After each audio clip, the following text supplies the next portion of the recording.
Good morning, children. Very good morning. Today, 21st January 2021, Thursday. Okay? Again, આપણે કયો topic સમજ્યા હતા? કયા ચેપ્ટરમાંથી? Very good. 12 ચેપ્ટરમાંથી 12 ચેપ્ટરનો કયો ટોપિક સમજી ગયા આપણે? Solve the problem. ઓકે, હવે સોલ્વ ધ પ્રોબ્લેમ આધારિત આજે આપણે એક નવો ટોપિક છે. નવો ટોપિક જે આપણો છે એ છે write the answer the following question. કે પ્રશ્નોના જવાબ આપવાના છે.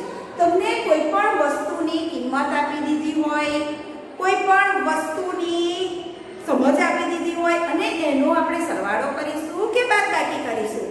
એ પ્રશ્નનો આપણે એડિશનમાં યુઝ થશે કે સબટ્રેક્શન થશે એ પણ આપણે સમજીને આજે એક નવો ટોપિક આપણે સમજવાનો છે. આપણે બધા જ અત્યારે તો એટલી સરસ સિઝનમાં પણ બહાર જમવા જવાનું તો બહુ જ ગમે છે, બરાબર ને? બહાર જમવા જઈએ ને એટલે કોઈ પણ નામ હોય ને એ તો નામ બોલતાની સાથે આપણે શું થઈ જઈએ છીએ ખબર છે? મોંમાં પાણી આવી જાય છે. અને બધાને જ અત્યારે બહુ સરસ સરસ વાનગીઓ જમવાની ને ખાવાની ગમે છે. તો આજે આપણે એક એવી સરસ હોટલમાં જવાનું છે અને હોટલમાં આજે આપણે જમવાનું છે, બરાબર? તો એ હોટલમાં આજે તમે બધા જમવા રેડી ને? તો સરસ એક આપણે હોટલમાં જઈએ અને ત્યાં આપણે જમીશું. હવે જમીશું એટલે શું આપવું પડશે? આપણે બિલ તો ચૂકવવું પડશે ને. તો કેટલી રીતે એ બિલ ચૂકવવા માટે આપણે કેટલા રૂપિયાની કે કેટલા પ્રાઇસની આપણે એડિશન કરીશું, સબટ્રેક્શન કરીશું, કેવી રીતે ચૂકવીશું એ વસ્તુ આજે આપણે સમજવાની છે. ઓકે, તો તમને એક સરસ હોટલમાં આપણે જઈએ. સરસ હોટલમાં તો આપણે પહોંચી ગયા, બરાબર? આપણને પહેલા શું આપે છે હોટલમાં જઈએ એટલે? મેનુ. શું આપે છે? મેનુ. કે આપણી હોટલમાં કેટલી વસ્તુ રેડી છે, બરાબર? તો આજે આપણે જે હોટલમાં જઈએ છીએ ને એ હોટલની અંદર આટલી વસ્તુ, આટલી આઇટમ્સ રેડી છે. કઈ કઈ આઇટમ્સ છે? તો ઢોસા, ઇડલી, ઉત્તપમ, દહીંવડા, પુલાવ, સૂપ, નૂડલ્સ, કોફી, બરાબર? આટલી વસ્તુ રેડી છે. હવે આપણે ફેમિલી સાથે જઈએ એટલે બધાને જુદી જુદી વસ્તુ મંગાવી ગમે, બરાબર? બધાને એક સરખું ના પણ ભાવે. તો હવે આપણે આજે એ જોઈએ કે કઈ વસ્તુના કેટલી પ્રાઇસ છે. તો આપણે આઇટમ્સ પણ આપેલી છે અને પ્રાઇસ પણ આપેલી છે આપણને. તો આપણે ઢોસા ખાવા હોય તો કેટલા રૂપિયા આપવા પડેવા છે આપણી પાસે? 24 રૂપીસ. ઇડલી જો ખાવી હોય તો 70. ઉત્તપમ ખાવા હોય તો 28 રૂપીસ. દહીંવડા ખાવા હોય તો 23 રૂપીસ. પુલાવ ખાવો હોય તો આપણે 15 રૂપીસ. સૂપ પીવો હશે તો 25 રૂપીસ. નૂડલ્સ ખાવી હશે તો 15 રૂપીસ. કોફી પીવી હશે તો 1 રૂપીસ. ઓકે, તો આવી રીતે આપણે દરેકની આઇટમ્સના નામ આપ્યા છે, એની પ્રાઇસ પણ આપી છે. હવે એના આધારે આપણે ક્વેશ્ચનના આન્સર આપવાના છે. તો પહેલો આપણો ક્વેશ્ચન કે ઢોસા અને ઇડલીની ટોટલ પ્રાઇસ કેટલી થાય? આપણા મમ્મીએ ઢોસા અને ઇડલી બે મંગાયા છે. તો હવે એ બેની કેટલી પ્રાઇસ થાય? તો આપણે શું કરીશું? બેની ટોટલ પ્રાઇસ માંગી છે આપણને કે ઢોસા અને ઇડલીની ટોટલ પ્રાઇસ કેટલી થાય? ટોટલ પ્રાઇસ કયું છે એટલે આપણે બેનો શું કરીશું બેટા? એડિશન. શું થશે? એડિશન. તો આપણે પહેલા ઢોસાની પ્રાઇસ કેટલી છે? 24 પ્લસ ઇડલીની પ્રાઇસ કેટલી છે? 1717. તો આપણે 1717 એડિશન. 4 પ્લસ 7 એ તો ફર્સ્ટ એડ આપણે એડિશનમાં સમજી જ ગયા છે. 4 પ્લસ 7 ઇઝ ઇક્વલ ટુ 11. 11 એટલે આપણે અહીંયા કયો મુકાશે? 1 1 કેરી. 1 પ્લસ 2 3 3 પ્લસ 1 4. તો ઢોસા અને ઇડલીની ટોટલ પ્રાઇસ કેટલી થશે? 41 રૂપિયા. 41 રૂપીસ. તો નીચે જવાબ કરીને આપણે શું લખીશું? 41 રૂપીસ. ઓકે, હવે આપણે સેકન્ડ ક્વેશ્ચન જોઈએ.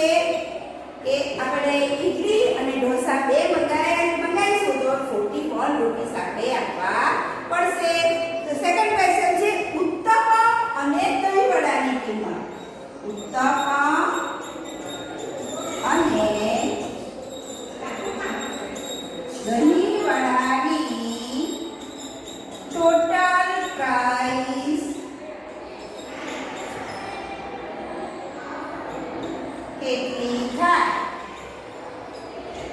ચલો કોણ કહેશે? ઉત્તપમ અને દહીંવડાની ટોટલ પ્રાઇસ કેટલી થાય? તો આપણે ઉત્તપમને કેટલા છે? 28 રૂપીસ પ્લસ દહીંવડાની કેટલી પ્રાઇસ છે? 23 રૂપીસ. તો આપણે બેનો પણ શું કરીશું? એડિશન. ટોટલ પ્રાઇસ કઈ છે એટલે આપણે શું આવશે? Addition. 8 plus 3 11 1 carry 2 plus 1 3 plus 2 5. તો દહીંવડા અને ઉત્તપમ મંગાવવા હશે તો કેટલા રૂપિયા આપણે ચૂકવવા પડશે? તો આન્સર ઇઝ 51 રૂપીસ. તો દહીં ઉત્તપમ અને દહીંવડાની ટોટલ પ્રાઇસ આપણે કેટલી મળી? 51 રૂપીસ. તો આન્સર આપણે શું લખાશે? 51 રૂપીસ. ઓકે. તો અગેન આપણે ત્રીજો ક્વેશ્ચન જોઈએ. બધાને મોંમાં પાણી આવી ગયું છે ને જમવા જવાનું? હોટલમાં જમવાનું અને આવી બધી આઈટમ હોય તો આપણને બહુ જ ગમે, બરાબર ને? હવે આપણે ત્રીજો ક્વેશ્ચન જોઈએ. ત્રીજો ક્વેશ્ચન છે આપણે કે પુલાવ અને સૂપની પ્રાઇસ કેટલી થાય? પુલાવ અને સૂપની ટોટલ પ્રાઇસ કેટલી થાય? ચાલો પુલાવ અને સૂપની ટોટલ પ્રાઇસ કેટલી થાય? ચાલો પુલાવ આપણે કેટલા રૂપિયાનો છે? કેટલા રૂપિયાનો? 15 રૂપીસ. તો 15 રૂપીસ પ્લસ સૂપ. સૂપની પ્રાઇસ કેટલી છે? Very good, 25. તો 15 plus 25. 5 plus 5 is equal to 10. 10 તો આપણે અહીંયા શું લખી દઈશું? 0 1 carry 1 plus 1 2 plus 2 4. તો આપણે પુલાવ અને સૂપ એ બે મંગાઈશું તો કેટલા રૂપિયા આપવા પડશે? 40. તો answer is 14 rupees. Okay. Again આપણે 4th નંબર ક્વેશ્ચન જોઈશું કે ઢોસા અને સૂપ. હવે આપણે થોડું બદલી કાઢીએ કે ઢોસા અને સૂપ એ બે મંગાવવું છે તો કેટલા રૂપિયા આપવા પડશે આપણે? બરાબર. તો ક્વેશ્ચન છે ઢોસા અને સૂપની ટોટલ પ્રાઇસ કેટલી થાય? ચાલો શું કરીશું બેટા? એડિશન. કઈ સંખ્યાનો આપણે કયા નંબરનો કરીશું એડિશન? ઢોસાના પ્રાઇસ કેટલી છે? Very good, 24 rupees. 24 પ્લસ સૂપની price 25. 24 plus 25 rupees. 4 plus 5 9. 2 plus 2 4. તો ઢોસા અને સૂપની પ્રાઇસ કેટલા રૂપિયા આવી જશે આપણી પાસે? 49 રૂપીસ. 49 રૂપીસ. ઓકે. હવે આપણે 4 ક્વેશ્ચન કર્યા. હવે થોડા ક્વેશ્ચન જોઈ લઈશું ને કે આપણે બીજી પણ આપણે ઘણી બધી આઈટમ મંગાવી છે. તો આપણે અગેન ક્વેશ્ચન જોઈશું. Question number 5. આપણે બધા જ્યારે હોટલમાં જઈએ ત્યારે આ રીતે પ્રાઇસ એડ કરતા આપણને આવડે કે ના આવડે બેટા? આપણે મેનુ જોઈએ તો મેનુમાં પ્રાઇસ હોય છે બધાની લખેલી.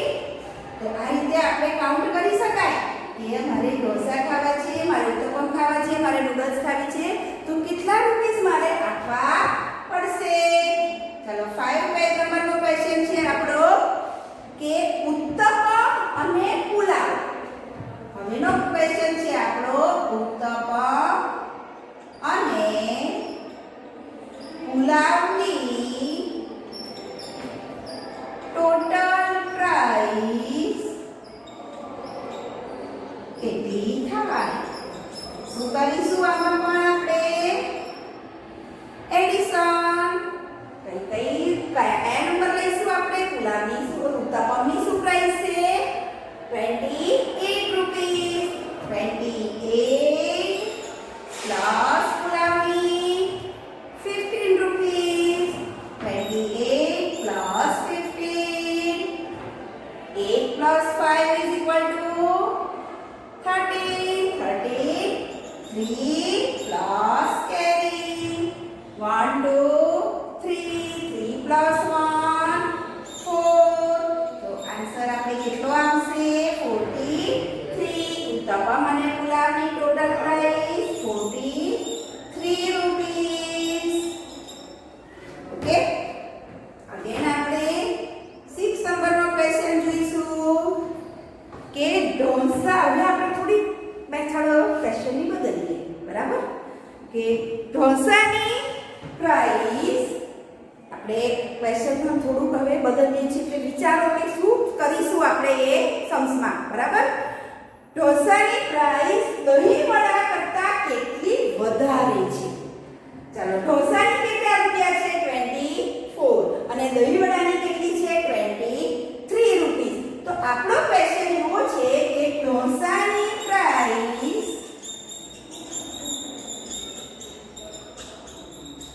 દહીં વડાની પ્રાઇસ કરતા કેટલી વધારે છે? શું પૂછ્યું છે આપણને? કેટલી વધારે છે. તો ઢોસાની પ્રાઇસ આપણી પાસે કેટલી છે? કેટલી વધારે છે એવું પૂછ્યું છે. એટલે એ બેનું આપણે શું કરવું પડશે? Very good, subtraction. શું કરીશું આપણે? સબટ્રેક્શન, બાદબાકી. કે ઢોસાની કિંમત અને દહીં વડાની એ બે કિંમતમાંથી કોની વધારે છે એવું પૂછ્યું છે. બંનેની કેટલી છે એવું નથી પૂછ્યું. શું પ્રશ્ન આપણને પૂછ્યો છે કે કોની વધારે છે? તો કોની વધારે છે કરવા માટે આપણે શું કરવું પડશે? સબટ્રેક્શન. 24 માઈનસ દહીં વડાની પ્રાઇસ કેટલી છે? 23. તો 24 માઈનસ 23 ઇઝ ઇક્વલ ટુ 4 માંથી 3 માઈનસ કરીશું તો 1. 2 માઈનસ 2 0. તો કેટલા રૂપિયા વધારે આવ્યા? ફક્ત 1 રૂપીસ. તો આન્સર લખાશે આપણો 1 રૂપીસ. એ શું છે? વધારે છે કહેવાય કે ઓછી કહેવાશે? વધારે. ઢોસાની પ્રાઇસ દહીં વડાની પ્રાઇસ કરતા 1 રૂપિયો 1 રૂપીસ વધારે છે. ઓકે, અગેન આપણે આ સમ્સ જોઈએ.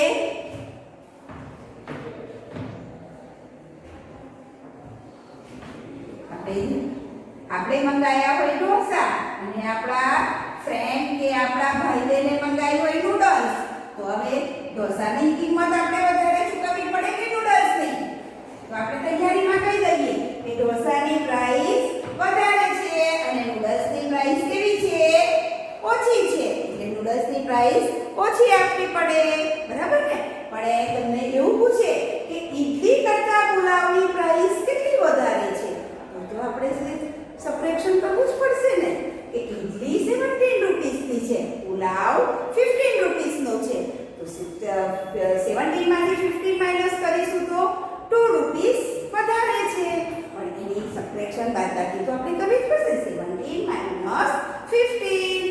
ઓકે, તો આ રીતના ક્વેશ્ચન તમને આજે એની વર્કશીટમાં આપવામાં આવશે. તો આપણે જે વિડિયા જે પ્રાઇસ આપી છે એ પ્રાઇસ મુજબ તમારે દરેક આન્સરના ક્વેશ્ચન લખવાના રહેશે. તો આજની વર્કશીટમાં આપણે આ રીતે હોટલમાં જમવા જઈશું અને સરસ બધાની પ્રાઇસ આપેલી હોય, એના જે ક્વેશ્ચન આપ્યા હોય એના આન્સર તમારે જાતે કરવાના રહેશે. ઓકે બેટા, ગુડ બાય.